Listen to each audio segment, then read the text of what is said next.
ஜூலை மாதம் 30ஆம் தேதி இந்தியாவில் 3 மாநிலத்தில் 3 சட்டமன்ற தொகுதிகளுக்கு இடைத்தேர்தல் நடந்து முடிஞ்சிருக்குது. பீகாரில் ஒரு தொகுதி, மத்திய பிரதேசத்தில் ஒரு தொகுதி, குஜராத்தில் ஒரு தொகுதி. ஸோ இதில் மத்திய பிரதேச மாநிலத்தினுடைய தாதியா அப்படின்ற சட்டமன்ற தொகுதியில் யாருக்கான வெற்றி வாய்ப்புகள் இருக்குது அப்படின்னு சொல்லிட்டு தேர்தலுக்கு பிந்தைய கருத்து கணிப்பு முடிவுகளை நாம இந்த வீடியோவில் பேச போகிறோம். இந்த தொகுதி ஏற்கனவே காங்கிரஸ் வசம் இருந்தது.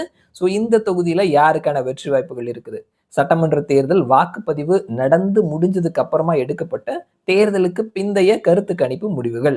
இந்த கருத்து கணிப்பு முடிவை ருத்ரா ரிசர்ச் அனலிட்டிக்ஸ் இவர்கள் எடுத்து வெளியிட்டு இருக்கிறாங்க.